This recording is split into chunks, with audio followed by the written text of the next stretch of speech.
Okay. This is our first meeting of this year. So good morning, everyone. We hope that sound there will go away here. But our last meeting was held on June 14th, 2023. It was our DOT roundtable. Jeff Corey and Chad Smith answered all our questions in regards to DOT regulations and the inspection process. The summer seminar was well attended.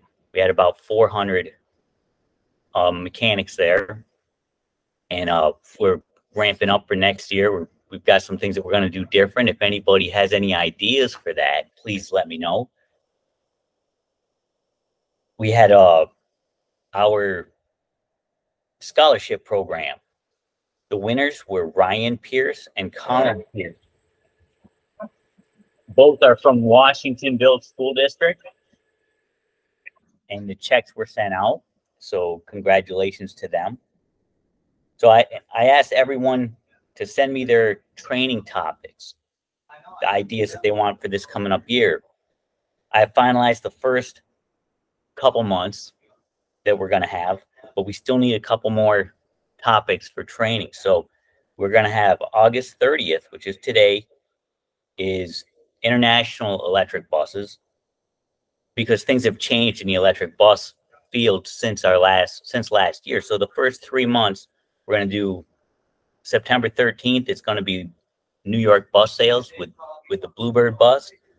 October 18th, it's going to be Roger Harrod with Thomas going over the Thomas electric bus. After that, November 15th, we're going to have Al Karam speak on operating costs and electric buses. Then we're going to move on in December to PESHA, laws and regulations. And that's what we have so far. So if you have any other training topics that you would like covered, please let me know, and we'll make sure that happens. Today's presenter is Mr. Kodi Shamrock with Leonard Bus Sales. He's going to be presenting on the International Electric School Bus maintenance and changes since last year. So go ahead, Kodi. The floor is yours. All right. Thanks, Dan. Morning, everybody. Let me get my screen sharing here so you guys can see what I'm looking at. All right. I'll make sure. Okay. Let's see here. So, yeah, so as Dan said, there have been some changes to electric. I mean, I feel like with EV, everything is sort of evolving constantly anyway, and what I say today won't necessarily be the same tomorrow, but best we can do is understand, what we have to work with. I think we're all, especially in this group, on the same page or same wavelength as to, how much of this makes sense, how much of this is practical. And I understand that, and I feel that completely, but I think it's still important to make a point to understand it and know what's out there. So we'll go through. I have a lot of information here that I need to kind of condense down, so I'll do my best to keep moving. Feel free to ask questions, and we'll go from there. So just you guys know the Leonard deal. I'm not going to bore you to death as usual with the the sales pitch, but as far as EV goes, we're going to treat it just like everything else. So we're doing the service on it. We have road techs. We have the ability to work on these, front to back, just like we do with any other bus that we sell at this point. So nothing really changes in that regard in terms of your relationship with the dealer and how you get service. Just a quick look here. So some of you may not have seen yet the updates to the next gen IC bus. So what you're seeing at the bottom right is the kind of redesign or refresh on that bus. The original, or the buses you have now, were first introduced in late 2004. So it's time for an update, and our EV will also be receiving this update. There's kind of a undetermined cutoff window. If you order an EV today, we're not really 100% sure you're going to get the next gen bus yet. Depends on when it builds, but going forward, this is what you'll see. Otherwise, green power buses are out there. You're definitely starting to see a lot of other companies come into the game here that maybe you haven't heard of or have existed in some other part of the world. Green Power is built in West Virginia. We are the dealer for New York State for them. And they offer a Type D bus that was built to be electric and then a Type A as well. They're not using a Ford or a Chevy chassis. They're actually using an in-house chassis that they designed and built themselves. So with that, all of the service on that Type A gets done at our facility. The inverse of that would be if you order an electric Type A now, you have to order the chassis. The chassis builder puts an engine in it. They send it to an upfitter who rips the engine out. They basically turn it into an electric vehicle, and then they put the body on top of it. And it creates a lot of back and forth and finger pointing of who's to blame when something goes wrong.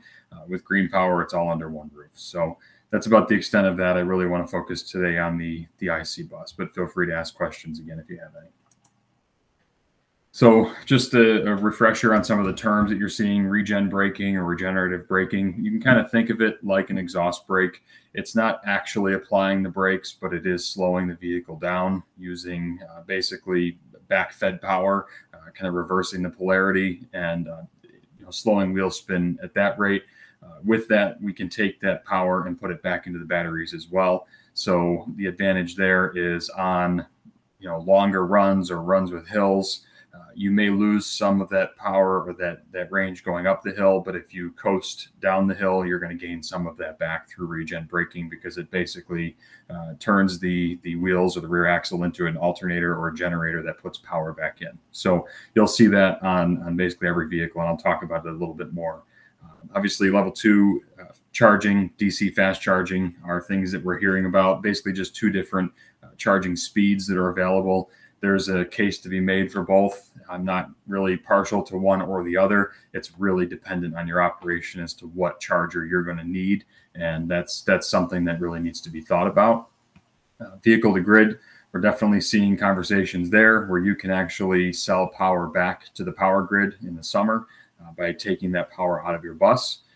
I, at this point, kind of caution against that, because there are throughput warranties on these batteries, and throughput, if you think of it like a gate, anytime something goes in, anytime something goes out, that counts as throughput. So if you have a bus sitting for 2 months and National Grid, NICEAG, whoever is taking power in and out of that vehicle, it's degrading your warranty without the bus moving an inch. So there's some disadvantage there. I think we'll see changes to that down the road, but for now, just use caution with that.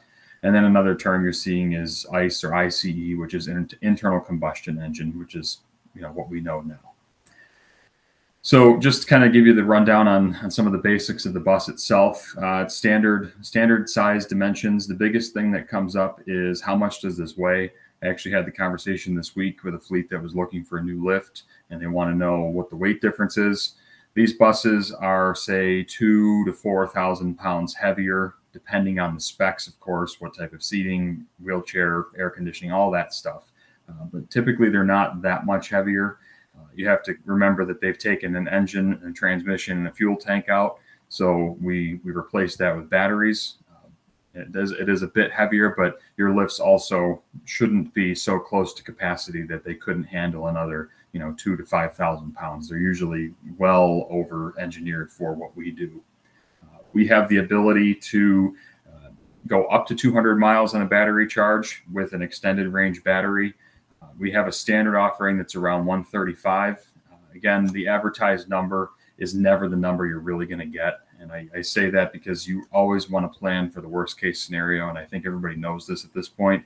That 135 on a cold winter day is really about 60 to 70 usable miles. And then you can scale that for the 200-mile range. So, if you do better than 60 to 70, great. But you don't want to be surprised when you don't reach 135 either and have a bus break down. So there's a lot of math that goes into that. But as a rule, this 200 or that 135 or 138, whatever the number is, that's typically based on a really nice day where you're not running heat and defrosters and all that kind of stuff. So normal capacity options, for the most part, it can impact your battery configuration a little bit, because there's only so much real estate under the bus. And if we start crunching the bus too much, making it too short, we run out of room to put things. Tire size is 11R on these. Using a Sumo Dana TM4 motor. We have no transmission. We have 3 levels of regenerative braking, meaning we can set the severity, basically least to most. Level 3 is basically 1 foot driving, where you don't need to use the brakes to stop. Brake lights do come on. Level 1 is more of a light grab or a light slowdown as you're coasting. Lithium-ion batteries, of course, we can charge either way, and then air disc brakes are the standard and only option at this point. The good news with that is if you already have air disc brakes in your fleet, it's the exact same Bendix system, ADB 22X, same calipers, same rotors, same pads, everything is the same. So you don't have to stock or learn something new there. I'd say if you've been resistant to disc brakes, it might be time to start chipping away at that idea a little bit, because they will likely make it to your fleet in some capacity in the next few years as we go to EV. So not a complicated system. Anybody that has them can tell you that they're simple to work on, barring any unusual problems. So our bus, again, we have 2 options. I've covered that. I'll go through some of this stuff in more detail as we go through here. So easy identification, and there is not a written standard for what these buses have to have in terms of labeling. So we've taken a stance at Leonard that we are going to create our own standard. So buses will have an electric powered decal on the front and rear bumper. We'll have an electric badge by the entry door, and then more than likely an electric roof logo as well. The caveat there might be if you have a school that likes to put their school mascot on the roof, and we omit the logo, that's something we have to address at that point. So we're trying to make them easy to identify and consistent to identify as well, for several reasons, but namely first responders need to know what the vehicle is when they approach it. So obviously it's all electric, 342 horsepower, 1,700 pounds of torque, foot-pounds of torque, and really it's a very simple circuit in terms of how electricity works. We put the pedal down, we send power to a module, which then spins the drive motor. We do use a 6-phase motor, which is basically what everybody is using at this point. And that 6-phase motor really creates a much smoother ride going down the road. And I'll show you what that looks like in a little bit. So again, we have 3 regen braking modes. And it really, again, think in terms of your exhaust brake on your Cummins engine. It does the same thing. We call it an exhaust brake or regen braking. It's not truly applying brakes, but it is able to slow the bus down and help you gain control and use less braking and put power back into those batteries as well. So if you're a hilly district, one of the issues that has come up with the gas engine sometimes is that you can't get an exhaust brake. And that can be an issue because you blow through brake pads or shoes faster. With this kind of remedies that problem as well. So just some basics on kind of what you need for charging, and we can send you these documents. There's actual full-page documents that go with this slide, but just to give you an idea of kind of what's what. So one of the things I would point out is the max charging speed is 125 kilowatt hours. I point that out because you're going to find some fast chargers out there that can do 350 kW. Well, that's a lot of charger for a bus that can't take a lot of power at once. So, and I don't mean it in terms of the bus won't take a charge. It's just there's a limit to how much we can put into those batteries safely. And that 125 is a fairly standard across the industry. Obviously, there's variation, but that's not too far off. We need minimum 700 volts to charge. Most of the charging issues that we've seen or heard about are related to the station itself, not the actual bus. So that's just a kind of a learning curve thing as we get used to this. And then something else to note is cable length. There are limits to how long the charging cables can be. So if you're thinking, I want to put chargers up in the mezzanine, or I want to put chargers on the roof and then have the cables fed, and I say that because it's come up, there's possibility, it could happen. It's a possibility, but you have a maximum length to your cables as well. And then if you've got 2 cables on one station, it's possible that the second cable won't reach the second bus, depending on how you've got your parking configured. So just things to think about, things to know that we don't normally have kind of front of mind. On the left side here, you can see some information on what a hairdryer would use, a dryer, for example, and then a school bus. So quite a bit more power, but that's expected.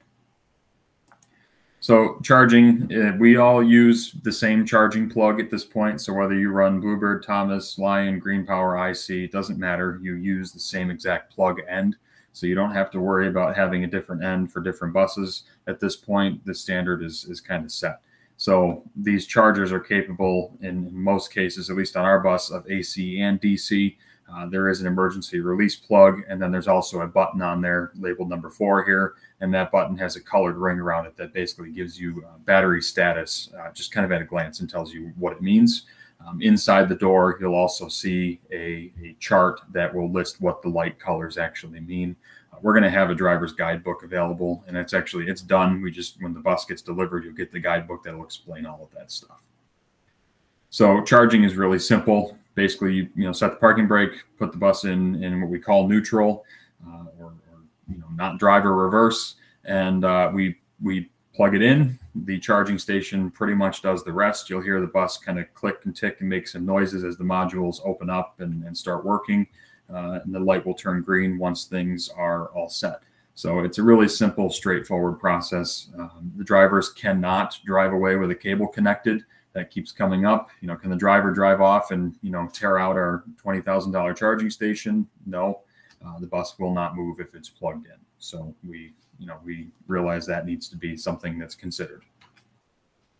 So just to give you an idea of the charging flow, underneath the bus, there's what's called an OBCI, or onboard charging interface, and it's a high voltage component, so it's not something you're going to touch. But I do think even if you're not going to touch this stuff, it's really important that you at least know what it is. So when you're under the bus, you feel like you have some concept of how things are operating and functioning. If you do AC charging, we've got to do a little bit more work to convert that power. It goes through onboard chargers, through a high voltage distribution unit, then through a distribution module, and then into what they call an S-box, and then to the batteries. So there's several different steps along the way. When you charge DC, it cuts out some of the middleman components, and it's a quicker charge, obviously. And because it's coming in as DC, we don't need to convert it to DC to charge those batteries properly. So this is that charging interface. You have two options really for where it is. The standard is by the front door, kind of where your DEF door is now. There's a charger there, and then up on the floor, underneath the floor, you can actually see the ribs in the picture, is where that interface is. You've got also the option in the back on the side of the bus, right ahead of the rear bumper on the skirt, and that's where this one is here. So it's optional where you put it depending on your yard configuration. Of course, you're going to have different setups, but that onboard charging interface is above that, and that's sort of your brains of the system, if you will. It takes the information in and decides what to do with it, tells the ECM, if you want to call it that, or the vehicle control unit, kind of what's going on. So these are what the lights will look like. Again, these will be on the actual bus charger itself, or the plug on the bus. When you open that door, you'll see that light that has a button in the middle. Based on what that light is doing, tells you kind of what the status of that system is. The key thing here, and the probably most challenging part, is going to be the driver education piece of them not walking away before they make sure that it's charging properly. Your software is going to come into play there to make sure things are plugged in correctly. But if the driver just plugs it in and walks away, and they didn't, hit go, or they didn't, take the key out of the ignition, whatever, and charging doesn't start, it could make the afternoon, a little bit more challenging. And it's really all relative, whether you have 10 buses or 200, the challenges of one bus being down are similar. So I'm not going to go through what each light does, but again, these are what you're going to see on the bus, and that'll tell you kind of where things are at that time. Makes it pretty simple. Sometimes it's just a matter of unplug it and plug it back in, and that takes care of it. As far as charging time goes, this is a little bit, it's kind of a lot to look at, but I'll make it as simple as possible. So if you look here, we basically got this broken down over 10 miles. So we're assuming in this example, and this is not always the case, that we're going to use 2 kilowatts of battery power per mile. So you can see the first 2, 4, 6, 8, and so on. And by the end of 10 miles, we've used 20 kilowatt hours of power. So at the garage, we have a 19.2 kilowatt hour charger, and it's exactly what it sounds like. 19.2 kilowatts per hour is what it can put back in. And to go 10 miles, in this case, we used 20 kilowatt hours to do that. So the simple math would say that it would take us about an hour to gain back that 10 miles. Again, this is a very slow charger, and this is probably not the ideal in a lot of cases, but it does exist, and it's something to understand. When you have the bus plugged in, there's a battery thermal management system that keeps the batteries around 70 degrees Fahrenheit all the time. It's using, if you're going to call it shore power to do that, but it has to run through that charging station. So it might take, in this case, let's say 4 kilowatts of your 19.2 to keep the batteries warm, which leaves you with only 15.2 kilowatts to charge your batteries. So what happens is over the course of several hours, after a period of time, we end up with 30 miles of range added in 4 hours. And that could be problematic depending on your runs. The way to remedy that is a faster charger, basically. But one of these charts, you'll see charts similar to this with kind of the same concept to give you an idea of how much power you use versus how long it takes to come back in. I think too, just before I go on with this, one thing to think about is we really are used to talking in terms of miles per gallon. We have to get used to talking in terms of kilowatt hours per mile. So we have EVs running down in Middletown area, and they're usually around 1.5 kilowatts per mile. We know that they have a 215 kilowatt hour battery, and you can do a very simple math equation to say I have 215 kilowatt hours of battery. I'm using 1.5 per mile, and figure out how many miles you're expected to have on that. And then figure out, my charging station is capable of, say, 50 kilowatt hours. I know that I can put that back in this amount of time. So when you start thinking in terms of that kilowatt hours per mile, it gets a little simpler to kind of wrap your head around. We'll have a gauge cluster on this, and this is the one we've been using for a few years now on the EV. It's all LCD, so there is no physical gauge here. Of course, you have a 12-volt battery gauge as usual. Let me pull my pen here. So you got a 12-volt battery gauge. Let's try that again. On the right side here, you got to have 12-volt power to wake the system up. You've got your fuel range, or your fuel capacity, if you will. That's your basically your state of charge. And also over here, you've got a power gauge. So before I forget to click through these here, your thrust regen gauge, basically when you're accelerating, you are going to see the needle move up. And when you are decelerating using regen braking, you're going to see that needle move down. The worst case scenario is 100% positive. That means you're pulling a lot of power out. Best case scenario is negative 100 or 100% regen. That means you're putting a ton of power back in. So there's sort of a sweet spot in here, and some of your drivers are going to run these things just the way they're supposed to, and others are going to test every limit of what they're capable of, and we just know that's how it is. So again, we talked about the battery charge here. This just gives you an indication. It's it's like anything. It's an estimation based on driver behavior and state of charge, but it's not 100%, of course, accurate. Much like your low fuel light comes on and it says you have 50 miles left. I don't think I'm going to go 50 miles with my low fuel light on. I just don't trust that.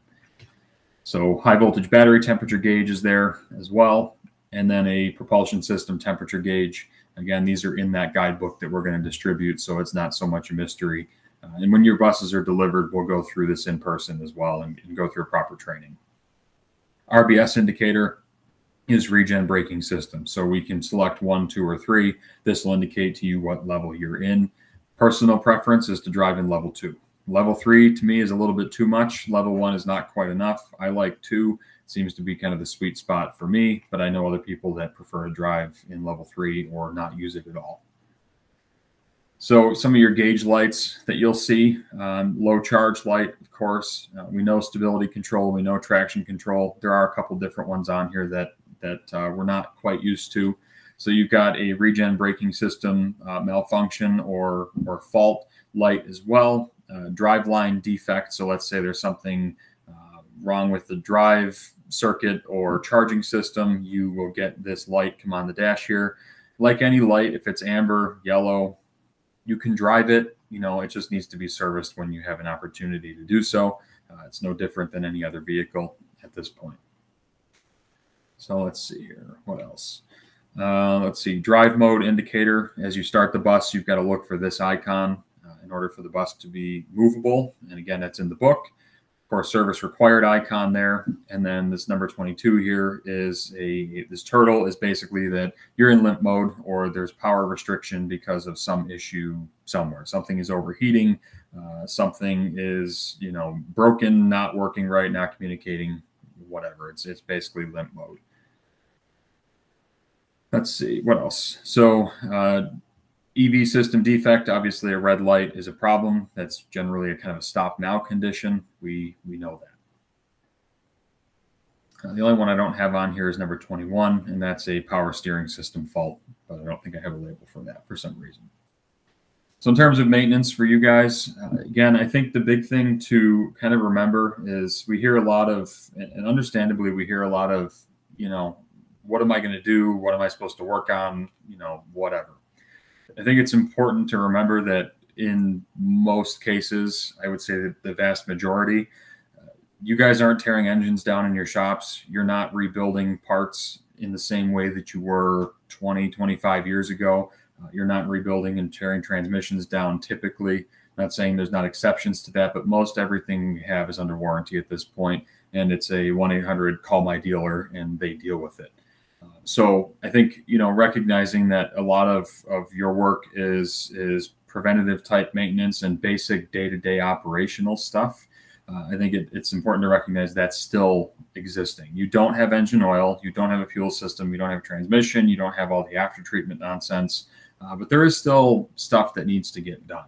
So you have tires, you have suspension, you have bus body maintenance, you have your electrical 12-volt system is still the same.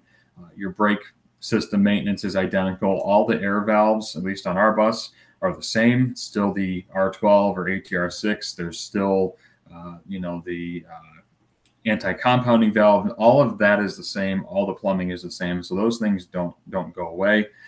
Of course, just normal maintenance. That's what you're still going to have. So we do have, cooling systems heavily in this. That's probably maybe the biggest fault of an EV in general is the amount of cooling that's required.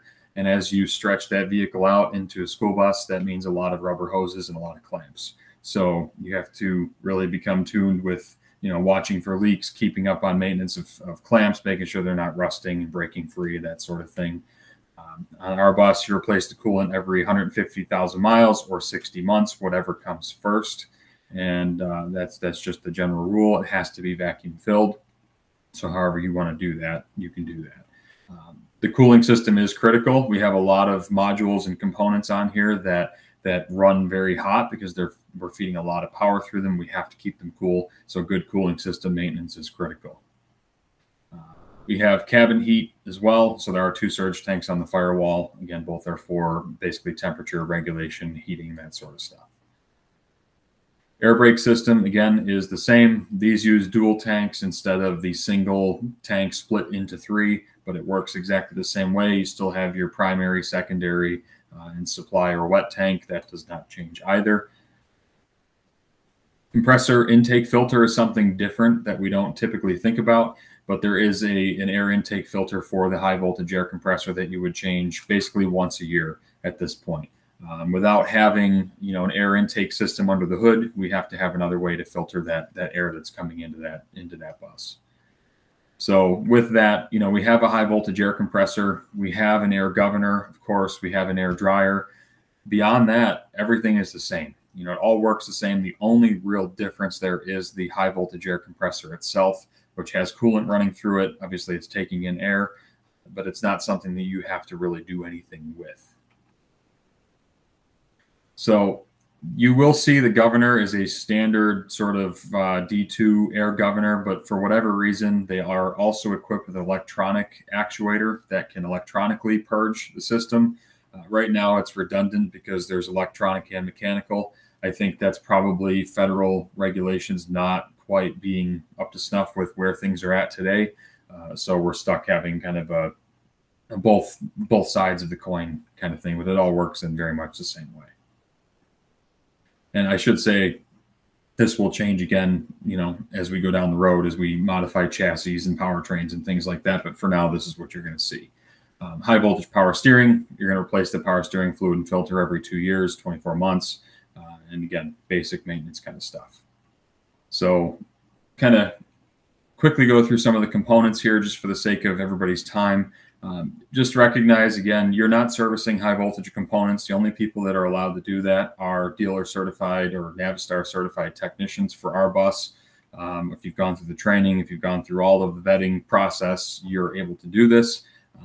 If it's orange, don't touch it is kind of the rule. It's not to say you can't go under there and put your hand on a cable. It's not going to hurt you. But as far as disconnecting things, finding out what this thing does or that thing does, if it's orange, if it's connected to orange, probably not a good idea to touch that. So orange is the standard for high voltage across the industry. You're going to see that everywhere.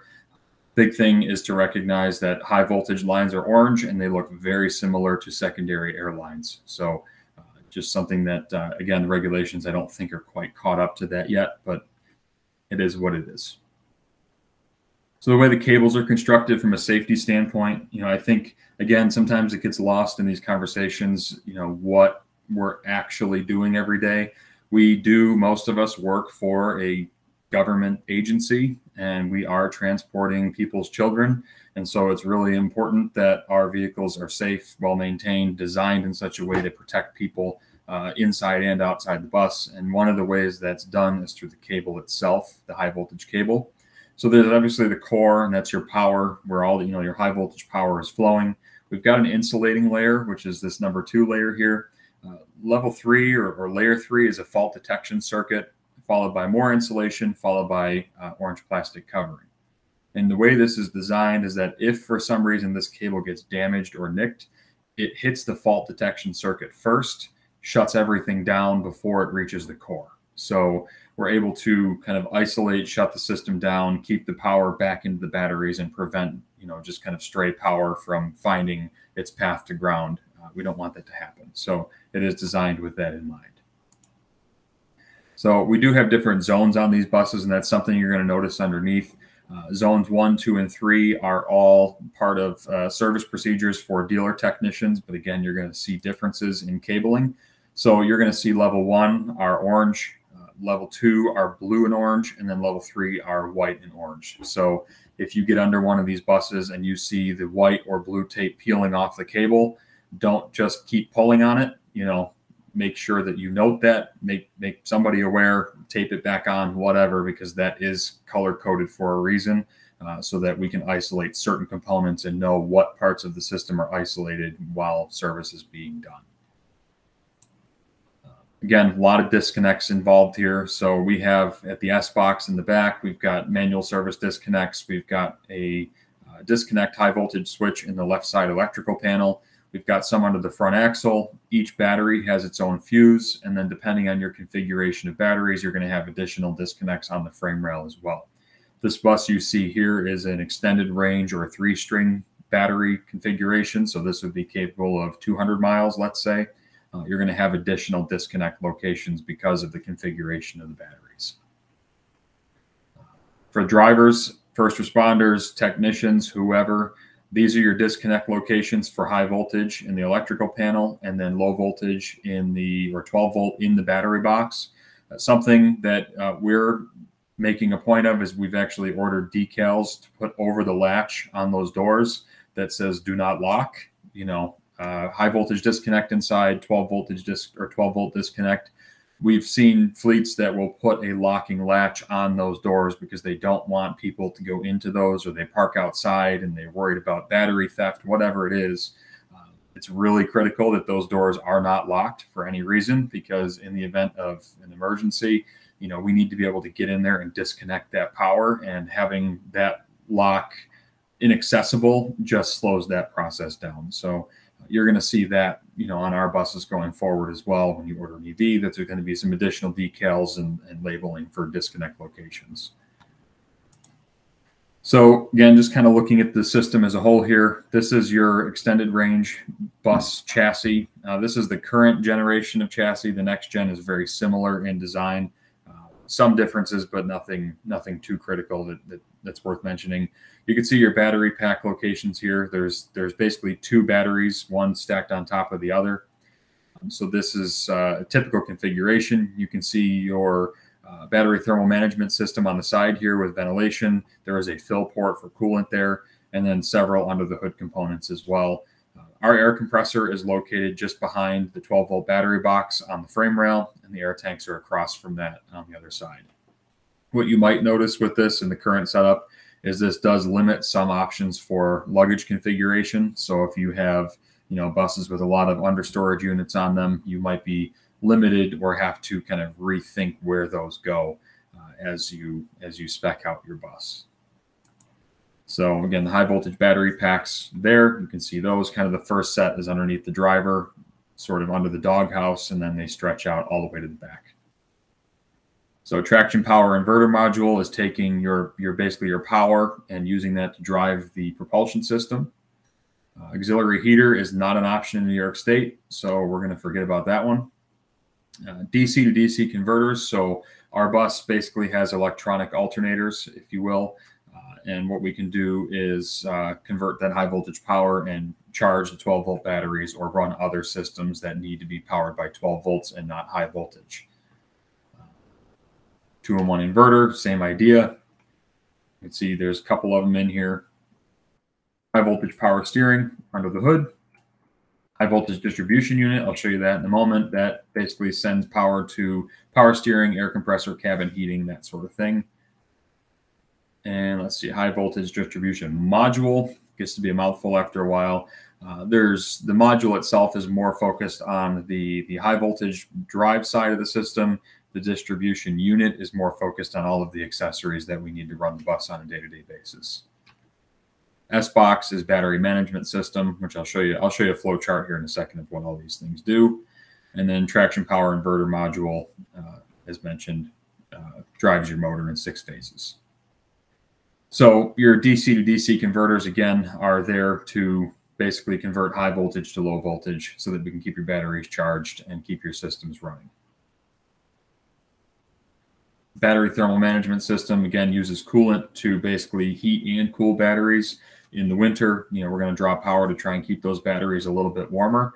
In the summer, we're going to have to actually cool those batteries down and try to keep them around 70 degrees Fahrenheit because that's their most efficient operational temperature typically.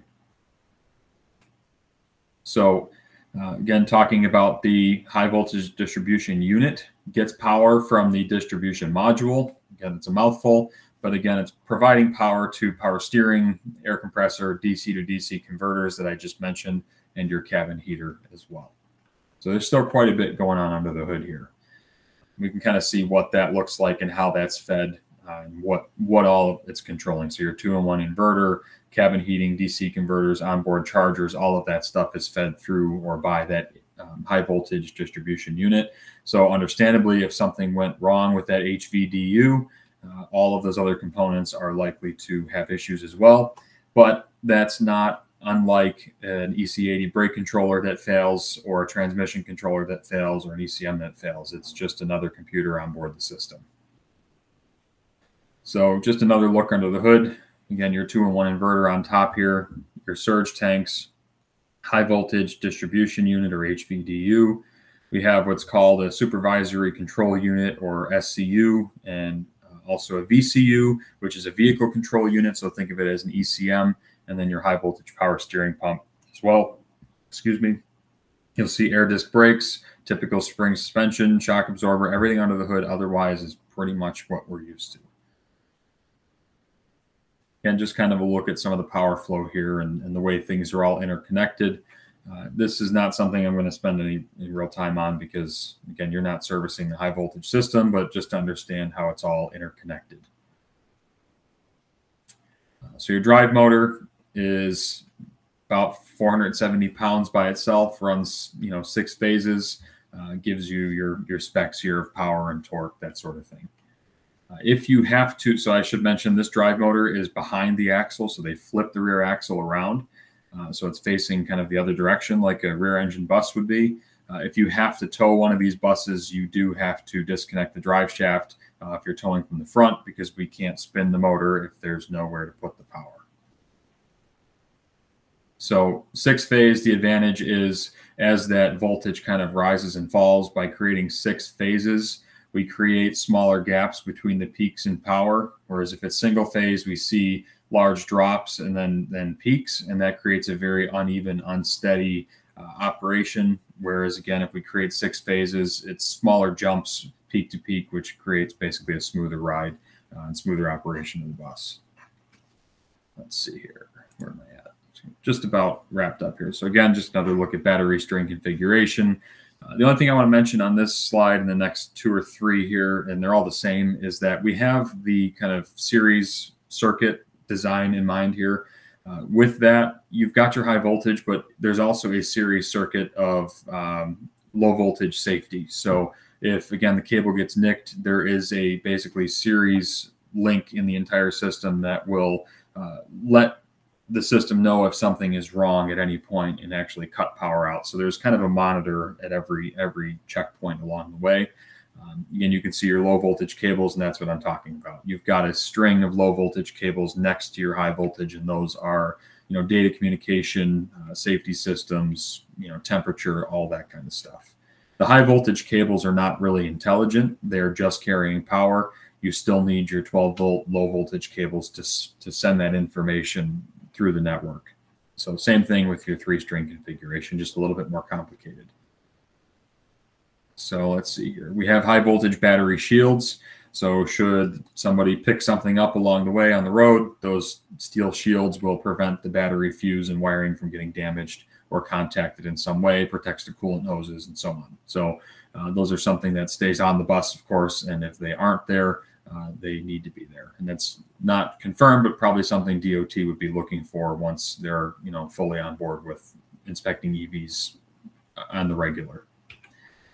So let's see, power flow here, a lot of components. I'm just going to kind of break it down one by one, and then we're going to wrap this up. So we've got our batteries up here on the left side. We've got manual service disconnects on those batteries, and then our S box or supervisory box, if you want to call it that. From there, we're going to send the power to the S box through the high voltage distribution module or HVDM.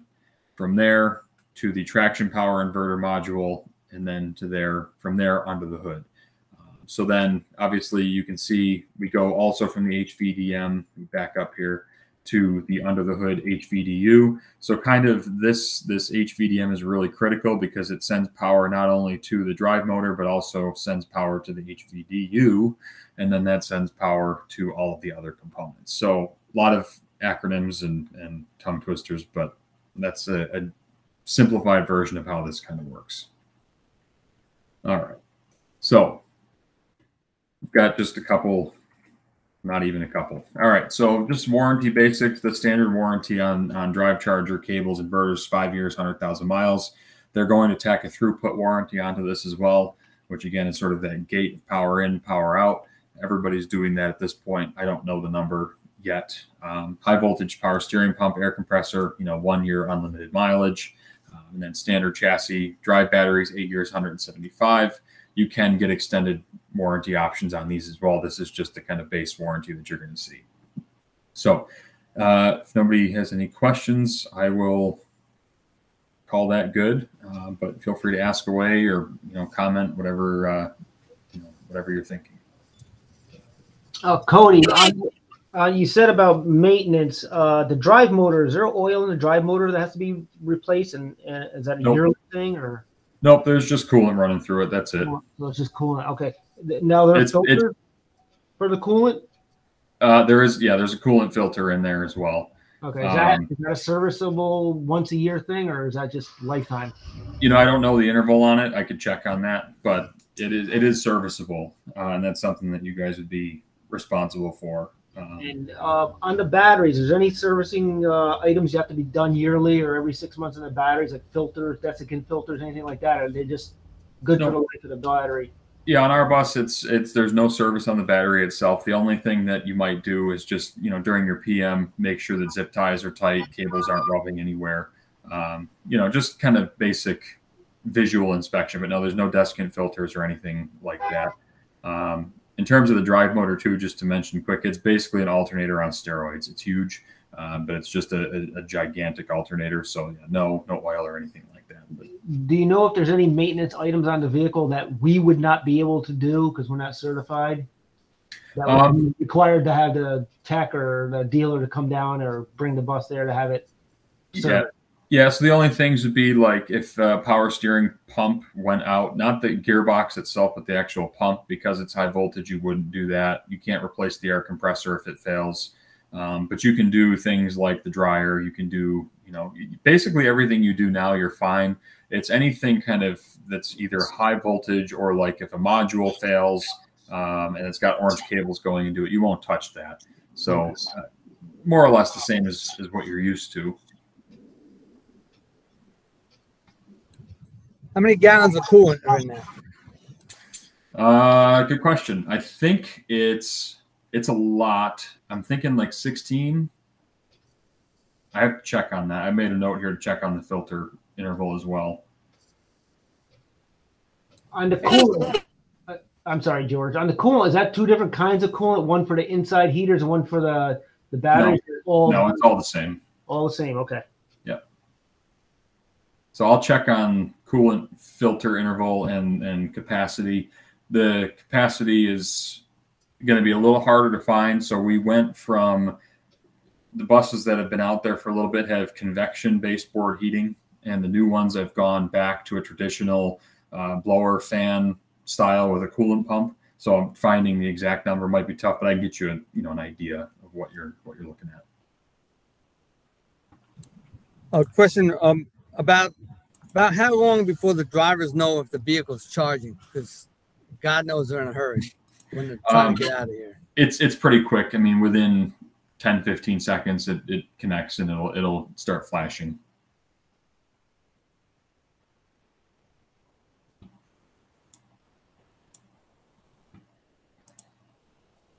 That coolant, what kind of coolant is that? Is that?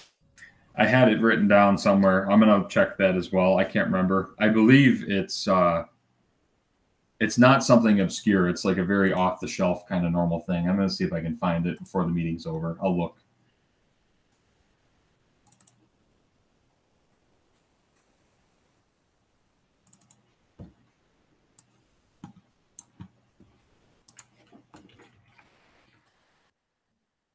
Hey, Tony, another thing. They're doing some work outside here, but when we're doing body work on these new buses, like currently we disconnect the batteries. Is it going to be different on the electric buses if we need to weld new panels on? Yeah, that's going to be a consideration for sure. They don't really want you welding anywhere near high voltage components.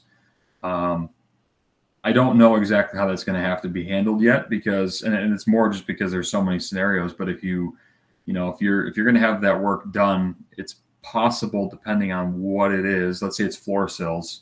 Those batteries are going to have to be removed in order for floor sills to be fully replaced, probably, which means towing, shipping, it becomes a lot.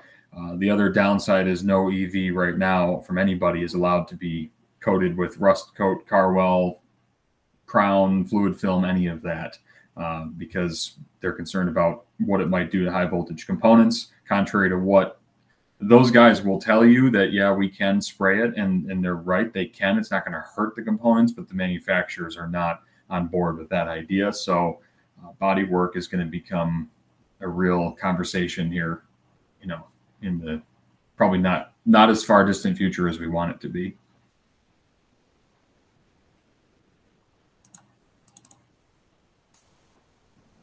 And I'm checking the manual for coolant as well.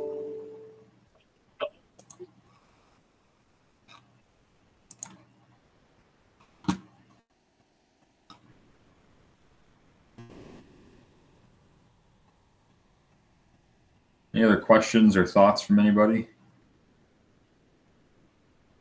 I got a lot of thoughts, but you don't want to hear them. I probably share a lot of them with you. So yeah, I know where you're coming from.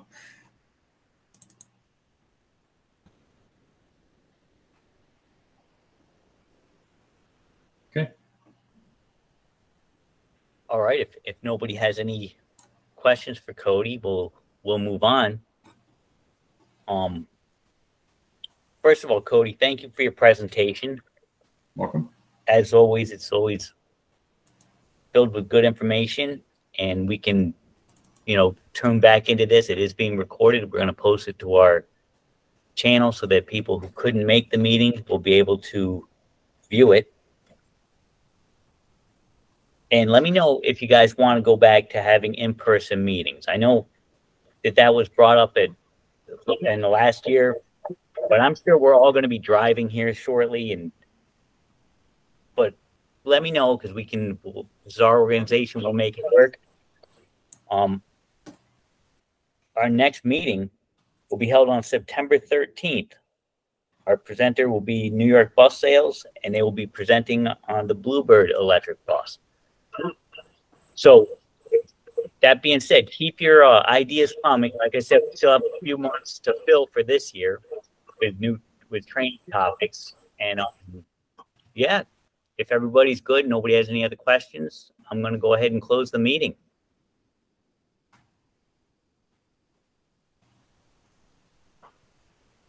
All right, guys, thanks.